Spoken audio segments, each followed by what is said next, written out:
On the Media is brought to you by Progressive Insurance. Here's a helpful fact you might not know. Drivers who switch and save with Progressive save over $900 on average.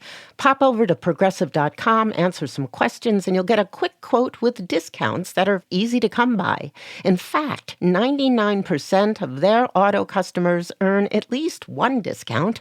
Visit Progressive.com and see if you can enjoy a little cash back. Progressive Casualty Insurance Company and affiliates. National average 12-month savings of $946 by new customers surveyed who saved with Progressive between June 2024 and May 2025. Potential savings will vary.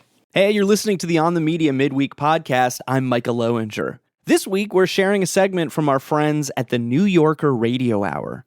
Host and New Yorker editor David Remnick sat down with the hosts of the hit podcast, The Rest is History. I'll let David take things from here. If I can generalize a little bit for one moment, we Americans are not terribly modest about our place in the world.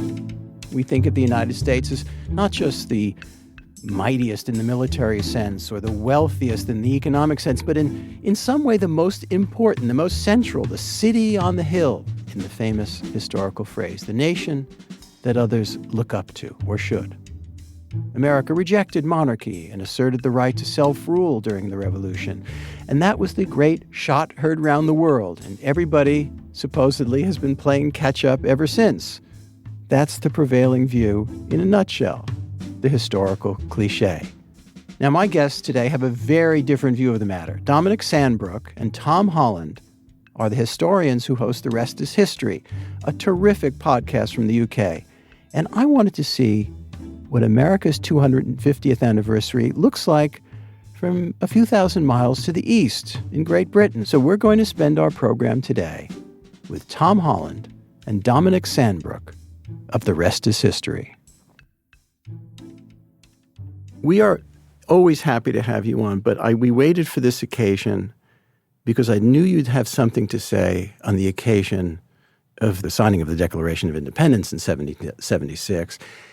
And I think it's fair to say that after having listened to you for hours on this subject, that your take on it, collectively, your take on the American Revolution and the Declaration of Independence, after a 4-part series that I listened to, you had the temerity to suggest that it was not the most important event in the history of civilization. It's not even the most important event in the history of America. It's not even the most important revolution that happens in the late 18th century, to be honest. No. We'll get to that and the French and many more things. But tell me this. Let's start with you, Dominic.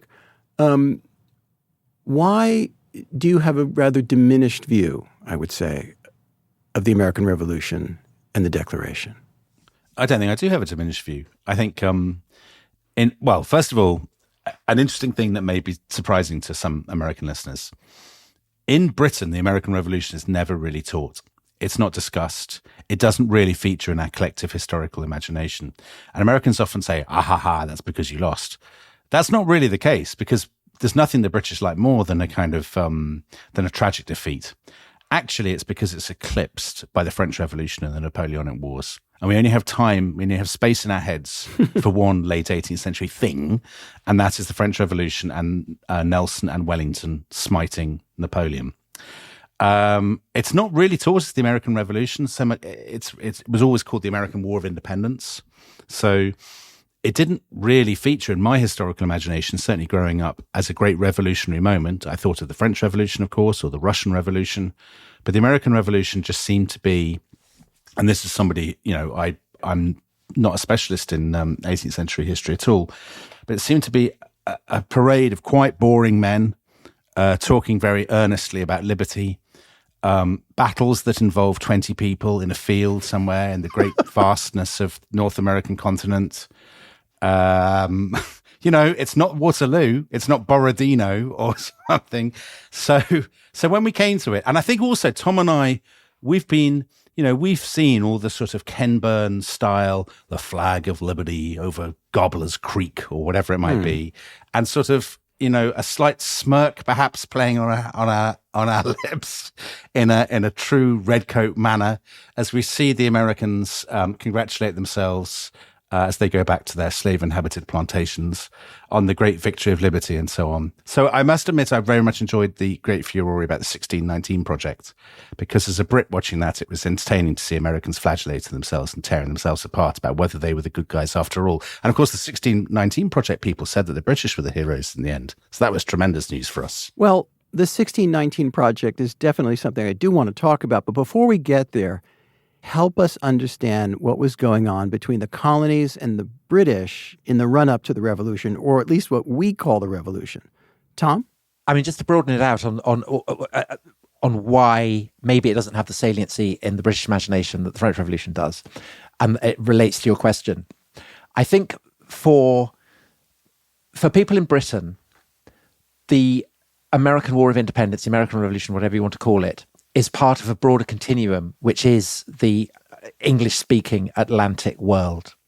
And there is a case for saying that that the War of Independence is a British civil war. It's another civil war in the line that descends from the civil wars that rent Great Britain and Ireland back in the 17th century.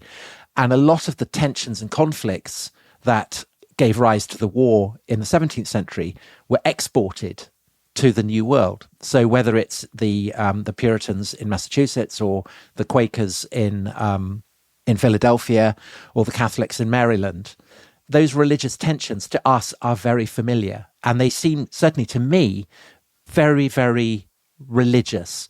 And just as in the 18th century in Britain, those religious tensions kind of blur and fade into what you might call kind of Enlightenment dynamics. The same thing seems to be happening in America.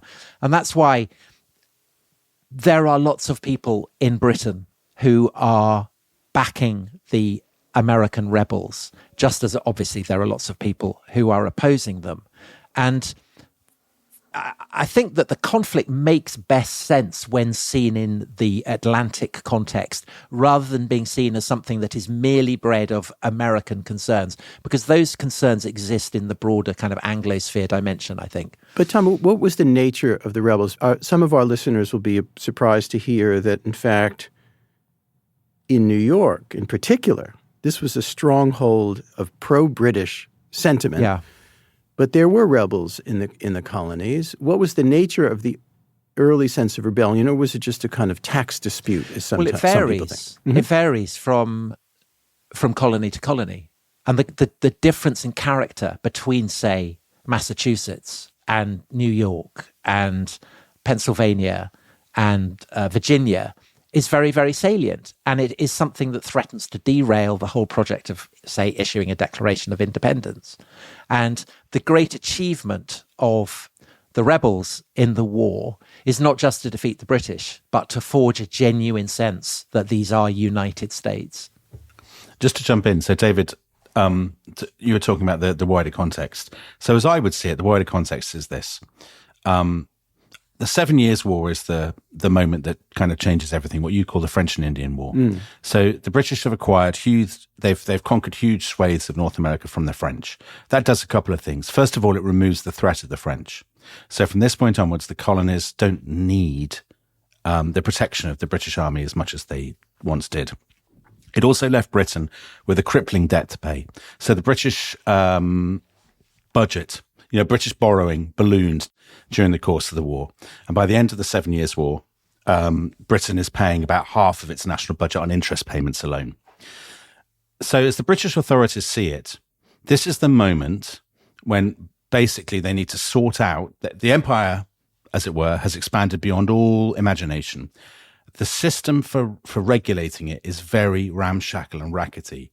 And actually, you could argue that the British project of sorting that out is an Enlightenment project, that it's a modernizing project, that Parliament sits there and it says, okay, we've basically got these 17th century colonies. It's all a bit of a mess. We're going to sort it out. It's mad that they're not paying the same taxes that people pay in Britain, the stamp tax on documents and so on. We should extend, the British gentry have paid for the cost of this war. They are very heavily taxed by historic standards. We will make the Americans pay. We'll ask the colonists to pay a little bit towards their own defense. And I think that's perfectly reasonable, and no one could really disagree with that. And so there's that element to it. As Tom, I think, absolutely rightly says, there is an element of it being a successor to the religious conflicts of the 17th century. So conflicts about, the church, parliament, king, and so on that we associate with Charles I and Oliver Cromwell. There's also, of course, the element that the British basically don't really want the colonists to keep expanding westwards. So in 1763, they said, hold on, this far and no further, because they don't want to provoke expensive conflict with the kind of native tribes. And a lot of the colonists, George Washington is a brilliant example of this. They've got a lot of investment in land speculation and stuff, and they want to keep expanding westwards, and they're annoyed. But Dominic, what you're suggesting is that the great imperialists in this picture are not the Brits, but George Washington. Well, I think that would be pushing it too far, because Britain at this time is also seizing much of India. So there is no question the British are imperially minded. Right. But the Americans are not anti-imperial freedom fighters. I mean, they want to take the whole continent for themselves. I mean, George Washington is the classic example of this. He is hard up. He's looking to make land deals further west. And as he sees it, kind of the British are saying no to this. So, I mean, Washington in the American context is much more of an expansionist, colonialist figure than George III, for instance. Dominic, in your series, you quoted the New Yorker's very own Adam Gopnik, who asked the question if the American Revolution was, in fact, a mistake. Right. Yeah. And you get into that. Well, I'd love to hear you on that subject. So here is the question that I think would puzzle me if I were American, and it puzzles me that Americans don't discuss this. It is this. Canada exists, right? And Canada is not a terrible place by any means. Also, Australia exists, or New Zealand. So when Americans look to Canada, I'm curious about what they think about this country that, is still subject to the crown, remained, as it were, loyal, in inverted commas, to Britain. Well, we know what Donald Trump thinks. Yes. We do know what Donald Trump thinks. But Americans more broadly, I'm curious whether they think that Canada, how that fits into the language of liberty, the discourse that this was a tremendous triumph of freedom against oppression. Because if that is the case, right, then presumably Canada is not truly free. And people in Canada are leading the lives of helots, subject to the yoke of the British crown. The yoke of the British crown. And obviously, no sane person thinks that, right? So there is an alternative reality.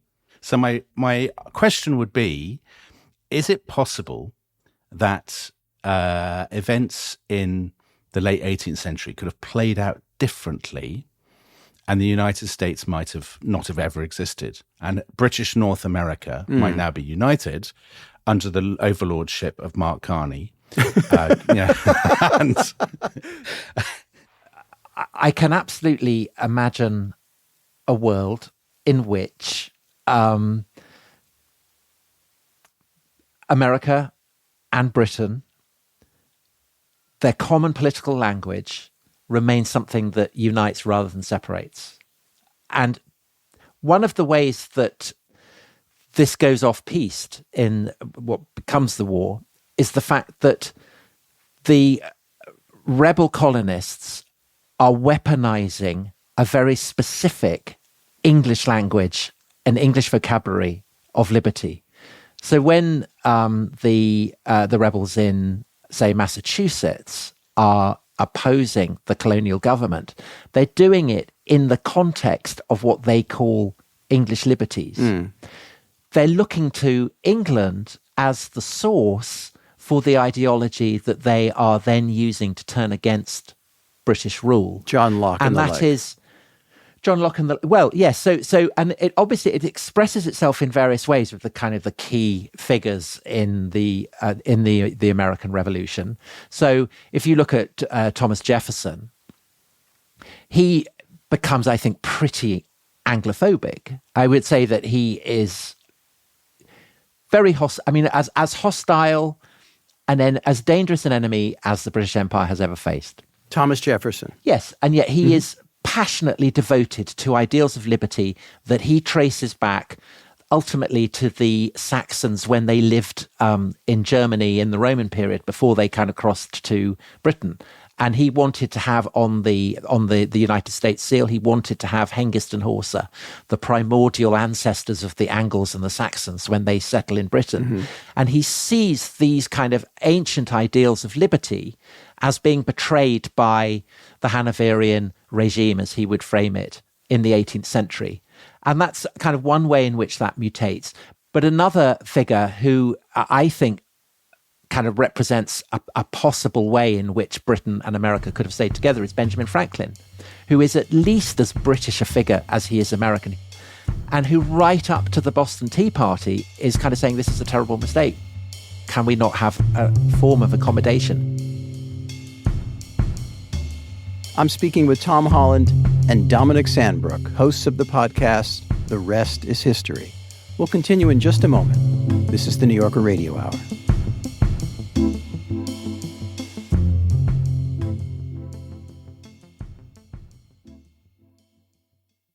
On the Media is supported by Dell. Back to school starts now. Get long-lasting battery life on the Dell XPS laptop powered by Series 3 Intel Core so you can work from anywhere. Now starting at $699 with exclusive student pricing starting at $599. And it's lightweight, portable, and packed with enough processing power to make multitasking a breeze. So say goodbye to distractions and hello to more free time because you finished your work faster.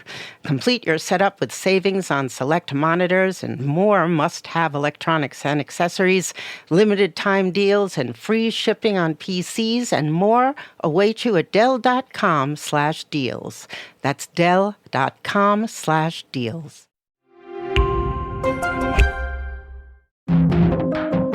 This week on the New Yorker Radio Hour, is it possible that the American Revolution wasn't really all that?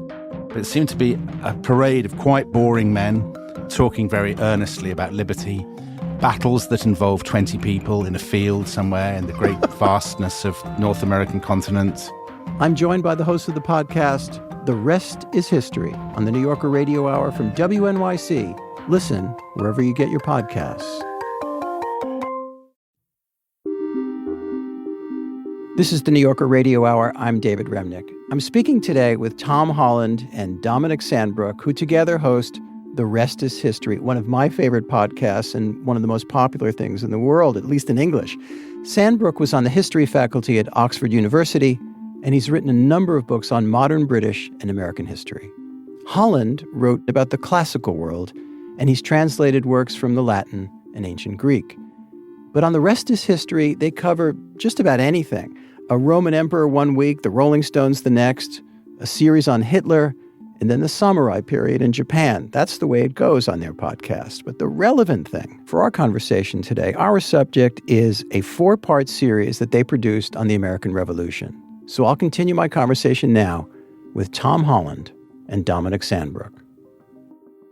Well, let's take on a very big subject in this, and that's the element of slavery. There were many slaveholders who considered themselves or would be considered in the rearview mirror as revolutionary. Mm-hmm. How to grapple with this? How do you grapple with that? Well, I think, one of the differences between, say, the Irish War of Independence and the American War of Independence is that in the Irish War of Independence, the rebels are looking to draw on ideas and myths and slogans that come from specifically Irish history rather than British history. Whereas in the American War of Independence, all the slogans are coming from British language, British vocabulary. Ironically. Yeah. And in that mythology, in that vocabulary, the words like liberty and freedom are fundamental. And it is English liberties that are being defended against the Redcoats in Massachusetts when the war kind of goes hot. And the British also have massive slaveholdings in the Caribbean. And it is a growing problem, I think, that for the slaveholders, that this is rubbing up against all kinds of ideological concerns and anxieties within the metropolis, within Britain. And the notion that there can be no slavery in Britain, that a slave who steps foot on British soil as a result of that becomes free, is starting to bed down.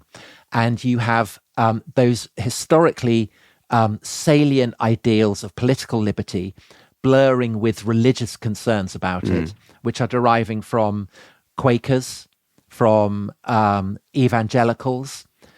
So you have a political and you have a religious project that is starting to look at the institution of slavery and to question it very, very radically. And this is happening in exactly the decades where the revolution is brewing in the United States. And I think that sets up a kind of massive, massive accusation of hypocrisy that enemies of the revolution can aim at the revolutionaries in America, British critics, of whom, again, Samuel Johnson is the most famous. And he has, how is it that it is the drivers of Negro from whom we hear the loudest yelps for liberty? Right. And there was a piece in the New Yorker not long ago by the historian Gilles Lepore in which he was describing the group editing process of the Declaration of Independence. And if you've ever written a piece or a book, you know that editing by group is always ends in sadness. And Jefferson himself was struggling in various drafts with the inclusion or not of the slavery question. He wanted it gone, didn't he? Yeah. I mean, he wanted slavery gone. He absolutely was passionately committed to it. And he was furious when those passages then got written out. But, you know, when he dies, he does not even do what Washington did and try and free most of his slaves. Yeah, it's a complicated picture. So Washington's a good example. Washington has slaves. Washington at Valley Forge, when he's holed up there with his army, it's at that point when Rhode Island, struggling to fulfill its recruitment quota, becomes the first state or colony to buy the freedom of African Americans in order to recruit them and to meet its total and to send them to the Continental Army. And Washington, even though he's a slave owner, even though that cuts against the kind of the philosophy of slavery, he accepts it. And it's interesting that it's in 1778. It's after black men have joined the Continental Army in large numbers that he writes to his steward back at Mount Vernon. He says we should stop selling slaves against their consent. And there's a note in a letter to his steward where he mentions the enslaved people at Mount Vernon in passing, and he says, I wish we could kind of get clear of this whole business. One point we should clarify is that, and something that you make clear, is the 13 colonies that rebelled were not actually the British Empire's prize possession. No. I mean, that's so that amazes people when we say that. What was just for clarity? What was the prize possession? The Caribbean. The Caribbean, because that's where the wealth was coming from. I mean, sugar. Yeah. So that's why the French entry into the war is such a game-changing moment. Because when the French joined the war in a big way, when French ships appear and there's the first 4,000 Frenchmen come ashore, that is a game changer precisely because for the British, the priorities have completely changed. So from this point onwards, for the British, it's like, right, we need to protect those colonies in the Caribbean because the health of our economy, the strength of the country depends on the sugar islands of the Caribbean. We can lose Rhode Island or Delaware. I mean, who cares about them? Yeah. But keeping Jamaica is all important. And so that, from London, that is the perspective. And so funnily enough, when you get to 1783, the Treaty of Paris, for the British, sure, they're annoyed that they have lost the 13 colonies of the North American seaboard, but they think to themselves, you know what, it could have been a lot worse. We could have lost India. We could have lost the Caribbean. We'll take it. Let me ask you this. There was a big, history war hubbub in the United States not so long ago when the New York Times published its 1619 project, which began in, I think it was 2019. And it focused on slavery as integral to American history in the period that we're discussing. What is your sense, Tom, of what the 1619 project got right, what was important about it, and maybe where it fell short? I think that it is right that the project of establishing a viable colonial project in North America and in the Caribbean for the British was dependent on forced labor. There was no way in which it could really be viable without that. And the British came up with, it's initially the English, but then in due course the British. they are always looking around for sources of labour. So to begin with, it's usually transported people from Britain. So lots in the civil wars of the mid-17th century, Scots are transported there, Irish are transported there. But because there has been a massive infrastructure of exporting slaves from Africa to the Spanish New World, largely being done by the Portuguese, that exists. That is a framework of exploitation that is ready to be used. And the English have begun trying to muscle in on this very early on. So some of the earliest voyages that Francis Drake, the great kind of maritime hero of the reign of Elizabeth I, that he does is he goes on a slaving expedition. I think that, so by the early 18th century, the fact that not just America, North America, but the Caribbean as well, is dependent on slavery is becoming a vast moral and economic crisis for people across that British Atlantic world.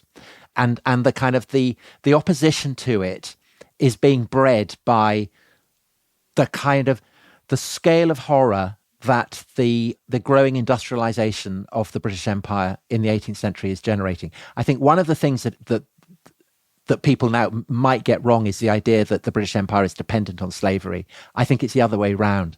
I think it is the fact that Britain is industrializing that makes the exploitation of slavery brutal and unspeakable to a degree that had not previously been witnessed. It is hideous. So there's a passage in the Marquis de Sade, I think it's Juliet, where he is writing with immense approval of all the horrors and tortures and violence that ancient empires had inflicted. And he says that none of our modern states can compare with the Persians or the Romans for their cruelties. The only exception I will make are the English colonists in the Caribbean and the Atlantic seaboard of North America. Amazing. They know the horrors, and he lists the horrors in kind of great detail. And I think that you can see...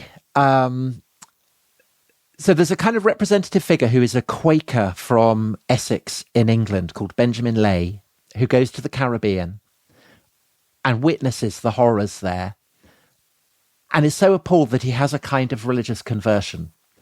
And he then goes to America, to Philadelphia, because he's hoping that, this is the great city of the Quakers, it's a city of brotherly love. Surely there'll be no slaves there. And he discovers slavery and is appalled by it. And he becomes the first kind of activist, really. He does all these stunts where he goes to the Quaker meeting house and he pulls out a Bible and he's put purple juice in it and he stabs it with a sword and all this purple juice comes out looking like blood.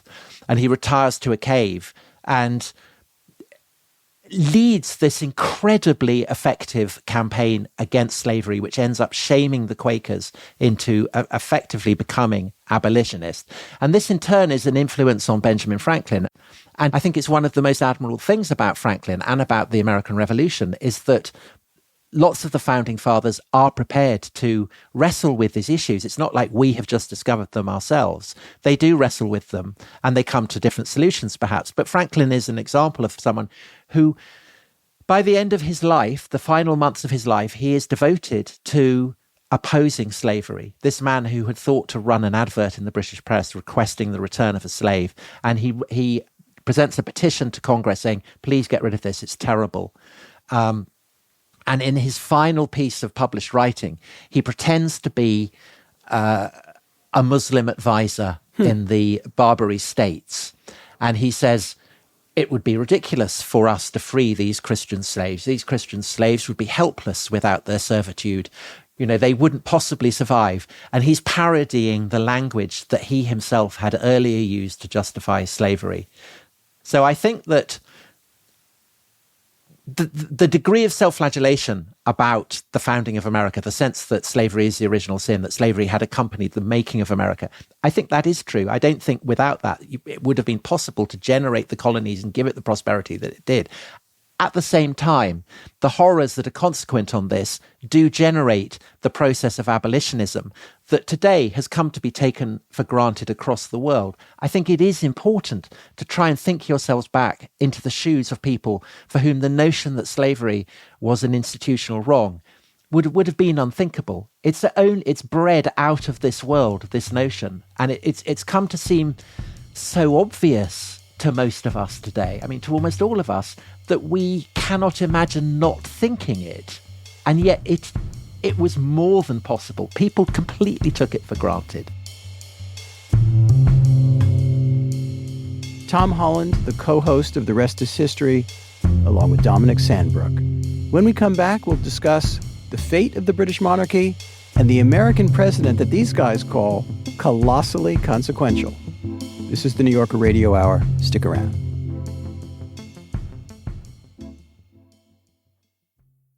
On the Media is supported by Dell.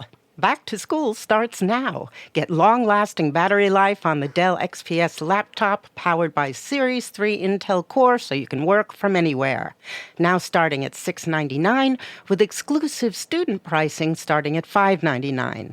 And it's lightweight, portable, and packed with enough processing power to make multitasking a breeze. So say goodbye to distractions and hello to more free time because you finished your work faster. Complete your setup with savings on select monitors and more must-have electronics and accessories, limited time deals and free shipping on PCs and more await you at Dell.com/deals. That's Dell.com/deals. Are you hungry for some great investigative journalism that sounds like music? Then Radiolab might be the show for you. Radiolab began over 20 years ago as an exploration of science, philosophy, and ethics. The show has since expanded to become a platform for some of the best long-form journalism and storytelling you'll hear today. Join Jad, Lulu Miller, and myself, Latif Nasser, as we investigate stories that provoke, delight, and ask you to completely change the way you view the world. You can find Radiolab wherever you get podcasts. This is the New Yorker Radio Hour. I'm David Remnick, and as we get ready for the 250th anniversary of the Declaration of Independence, I've been speaking with Tom Holland and Dominic Sandbrook, the British historians who co-host the podcast, The Rest is History. We'll continue our conversation now.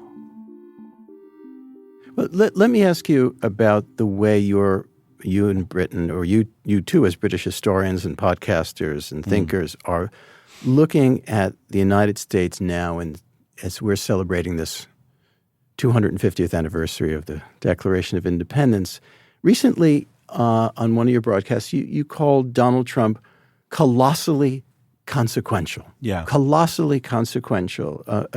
Someone who defines his age as opposed to many other presidents of contemporary times. Right. Explain what you mean. So, if you look back at recent presidents, let's say Barack Obama, good example, maybe Bill Clinton, George Bush Sr., and so on, you have a number of presidents who perhaps over time, Barack Obama, different of course because he's the first African-American president, but in the long run, will they leap out of the history books in a way that Benjamin Harrison or Grover Cleveland or Calvin Coolidge do not? And I don't think they will. I think in the year, in the 22nd century, I don't think people will be terribly excited. I mean, they might be excited about the more colorful aspects of Bill Clinton's personal life, but I think as a president, as a political operator, they won't be terribly interested.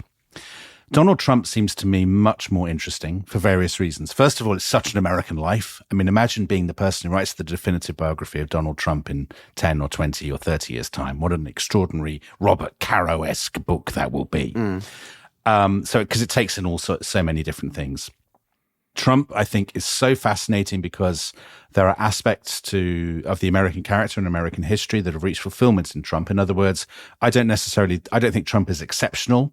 I think all the newspaper coverage after the business and the storming of the Capitol and stuff, this is not America. This is very un-American. I think that was wrong. I think Trump is profoundly American. Trump is not all there is of America, but I think there are nativist, there are ultra-patriotic, nationalistic, whatever impulses that reach fruition in Trump. But I also think, Trump has changed history. Trump's tariffs, Trump's attitude to China, Trump's war in Iran, Trump's attitude towards the war in Ukraine, and to NATO. Yeah, and to NATO. By the end of Trump's tenure as president, he will have changed the course of human events, of world affairs, in a way that Barack Obama never did. Well, let me ask you this. As an observer sitting where you are, and I don't necessarily disagree with you, how much of this is an expression of him and the constituents he represents and the fact that he prevailed in a couple of elections? And how much do you think that will be post-Trump? How much of this will persist after Trump is gone, presumably in 2028? Why would it go away? Why would it just vanish overnight? I'm not saying the phenomenon itself will disappear. I'm not saying that nativism will disappear or the corruption or any of these other aspects you've rightly pointed to. I think that certain aspects will not go away because Trump has been successful, because he understood, I would guess, kind of instinctively. He has a kind of feral intelligence. I mean, he's not an intellectual. He senses it in the way that a stoat might kind of sense a wounded bird and goes for it. His mastery of social media, his ability to control narratives, which is obviously kind of evident in the kind of the prehistory before the internet, his fascination with wrestling, which is, kind of scripted, but pretending not to be scripted. His fascination with reality TV and TV generally. I mean, it was in his bones. He was the person who was perfectly equipped by his upbringing, by his instincts, to go for the jugular with the opportunity that social media presented. And what he has done with that is a lesson that people will be kind of drawing on for decades and decades to come, because it's obviously not going to go away. I also think that his character, his unbelievable rudeness, the violent quality of his statements, the everyday language that he uses to frame that, that also has established a template for how to succeed in American politics that, again, is simply not going to go away. But I also just think he is better at it than Farage or Orban or Le Pen or anyone else that you would want to compare him to. Well, Trumpism is not new. And actually, even within the international context, sure. Look, somebody like Silvio Berlusconi in Italy in the 1990s, again, a kind of precursor of Trump. So what does it mean for the United States? I think the Trumpist style of politics, as Tom, I think, says, is not going to go away. That's partly because of the changes in the media ecosystem. They reward kind of Trumpist politics. I think there are other structural causes. There are a lot of people who feel disenfranchised by deindustrialization. There are a lot of people who feel alienated from the culture of the big cities, for example. People who feel left behind or whatever, people who feel angry about immigration, for example. Again, those things are not going to change. So where does it leave the United States? I mean, arguably, you might say it leaves the United States where it's always been for two reasons. Number one, I think populist politics has always been a distinguishing feature of American political life, far more so than in Europe. I mean, there is populist politics in Europe, of course, but the sort of populist rhetoric of the common man against the corrupt elite, that is hardwired into American, political culture. I mean, Richard Hofstadter pointed that out more than half a century ago. So I think that's one aspect. The other aspect that I think is so interesting, a historian called Felipe Fernandez Ernesto wrote a few years ago a book in which he said maybe it would be interesting to look at the United States. Instead of looking at always in isolation from the other successor states to the American colonial empires, why don't we look at it as one of them? Is it so different from Mexico, from Argentina? Is its political culture so completely different? Of course, there are distinctive elements because it comes from, because of the influence of English political culture. But, the fondness for a strong man, the fondness for an authoritarian populist, the kind of caudillo politics. I wonder whether you could easily see the United States moving in a direction where that becomes more and more pronounced. I get the anxiety, but Trump is Trump, and his popularity ratings are now in the 30s, and there's an election coming, and he's about to suffer one believes and maybe hopes a defeat in the midterms and an expiration date in 2028. So the argument is, well, maybe this is, if not a one-off, it certainly represents tendencies in American politics, just as racism and anti-Semitism represent persistent tendencies not only in the United States but elsewhere, that those are not going to go away. But it's possible that through electoral politics, they become submerged. I think one of the ways in which you can measure the consequential character of an actor in world history is if they have an ism named after them and people talk about it seriously. Right. So there haven't been that many. I mean, there's Caesarism, Napoleonism, and it's interesting that all of them kind of involve a strong man emerging from a Republican system. But there's also something called liberalism. And do you think there that absolutely is. Do you think that's been eradicated from American political culture? No, I don't. So I am relatively sanguine about the prospects for American liberty because I think it's had a very long innings and has done incredibly well for itself. And I think that there is within the character and the myths of the American Republic, there is an inherent anxiety that the Republic will turn to autocracy. And that's because it was founded as a simulacrum of the early Roman Republic. Right. And the lesson of Roman history is that at some point, a republic will become an autocracy. And so people have been dreading the emergence of a Caesar since the Constitutional Convention. And when Benjamin Franklin came out and people said, what is it to be? He said, a republic if you can keep it. As Nancy Pelosi always reminded us, yes. So right from the very, very beginning, this has been an anxiety, and yet people were anxious about it in the, with relation to Jackson or to Lincoln or to Roosevelt. But hang on, is it not an anxiety in Britain as well? You have a current of populism that's running very strong now. You have a very relatively wealthy London, and it's said that the rest of the economy in Britain more resembles Alabama than New York. These resentments, these changes in the media, again, it's not on the same scale as the United States in sheer population and military power, but do you not have the same anxieties about, call it Trumpism, of course, if you will, or Farageism, or what? I would say no. I would say I don't agree with Tom about this at all. I think because the political culture in Britain is completely different. That's not to say that populism isn't a feature, of course, but political culture in Britain is quite different from the United States, I think, for two reasons. It's much less moralistic. So threats are not usually cast as a danger to the integrity of the republic. You have changes of governments and there's a little bit of overheated rhetoric. The newspapers get excited, but by and large, we rub along pretty well. The other big thing, I think, in Britain, and the difference that the United States has actually with Europe in general, is the United States has only two parties. There are us, there's the good people, and there are the other people who are evil. And now in Britain, by definition, we've always had even at the point of where the two parties, the Conservatives, Labour, at their strongest, there were still other parties. There were still a few Liberal MPs. And of course, now in Britain, we have effectively a multi-party system. So it's very hard to cast your opponents as a terrifying danger to the threat and survival of the nation state itself, when there are so many shades of grey, as it were, and there are so many shades of nuance. So in that sense, I think Britain is much closer to European democracies than it is to the United States. Gentlemen, I can't be sitting here with two British historians and not ask about the state of, well, the monarchy. Is it just about done, or are you just having a low period in the history of the monarchy in many ways, and it will revive itself? Why do you assume it's a low period? I'm interested. I'm intrigued why you think it's a low period. I think the monarchy is doing fine. Yeah, you do.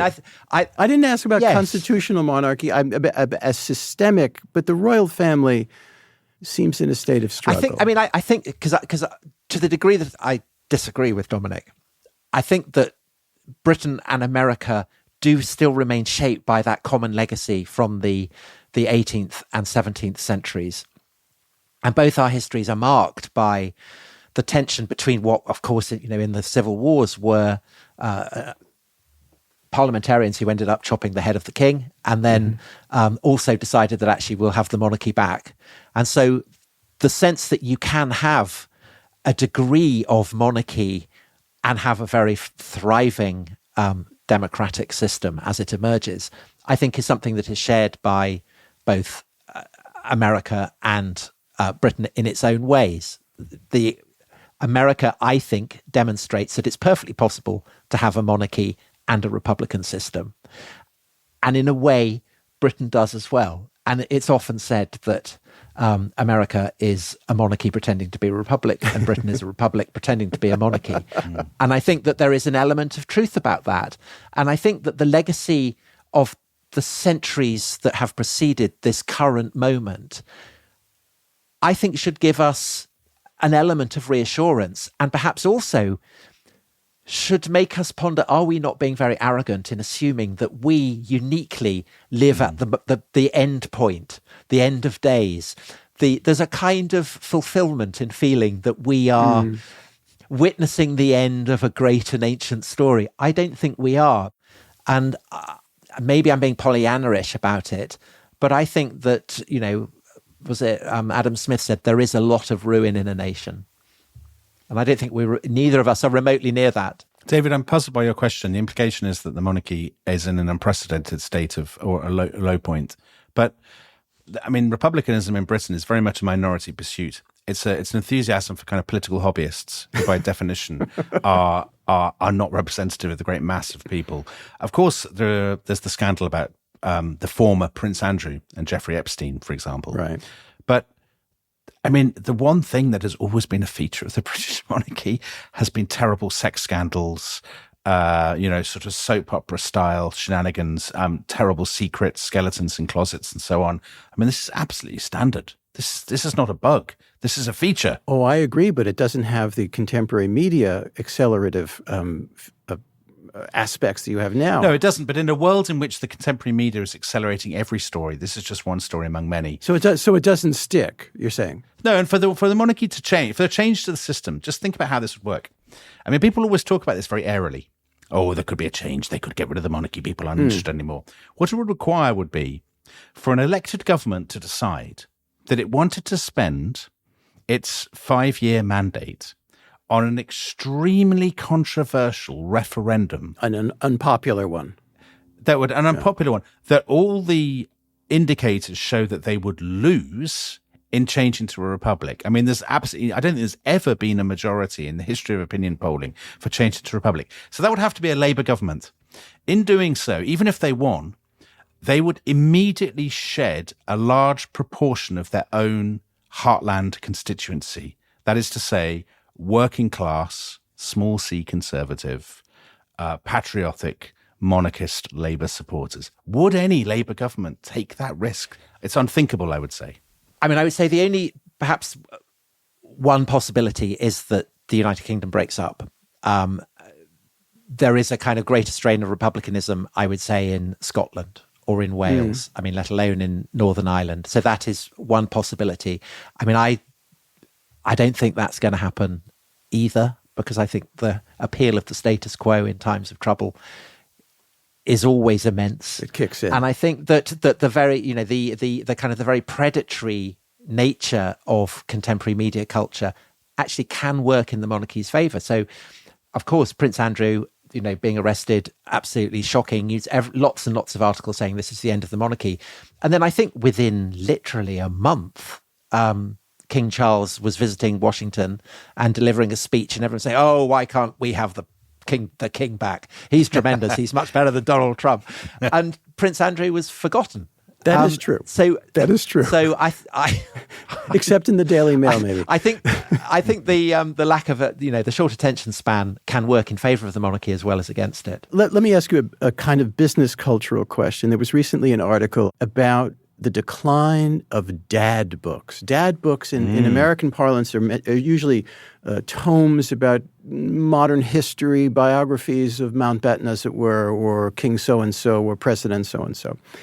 And it seems that you are among the guilty, that one of the things that's cutting into the reading time of dads everywhere is podcasts, sublime as they may be, like The Rest is History. I would say not guilty. My sense is, from what friends who write dad books tell me, is that if we mention a dad book on The Rest is History, the sales of that dad book go up. So I hope that we are helping people to go into bookshops and buy these huge volumes on, to take an example, the early Roman Empire. I mean, that would be wonderful if that was happening. Well, I think I don't agree with Tom on this. I think we're clearly responsible. And I think the reason for that is there is a move generally away from a literary culture. So you see the sales of books generally in decline, reading in decline. And the reason for that is so many people say, well, actually, I wanted to find out about the Spanish Civil War. But you know what? I'm going to spend an evening watching YouTube clips about it, or I'm going to listen to a podcast, when once I would have picked up a book by Hugh Thomas or Paul Preston. And I think it would be mad for us to deny that's happening. I mean, there is a move towards a much more visual, digital culture, frankly. I would deny that. You would disagree, Tom? Again, I haven't looked at the stats on this. So obviously there are people who are sitting down and watching us on YouTube. But I think the vast majority of people are listening to podcasts while they're driving, or they're on the walk, or they're going to work, or whatever. So it's something that is in addition to the time that you might have to read a book. I hope you're right. I hope you're right, because I think there's a lot of room in the world to listen to The Rest is History, which I take great pleasure in, as well as reading. Gentlemen, thank you. Thank you so much for having us. And happy Independence Day, sort of. Thank you. And to you, David. All the very best. Thank you. Thank you. Dominic Sandbrook and Tom Holland of The Rest is History. I'm David Remnick. Thanks for listening to the OTM Midweek Podcast. Check us out on Reddit at r/onthemedia, where you can connect with other listeners or suggest topics that you think we should cover. The big show drops on Friday. I'm Micah Loewinger.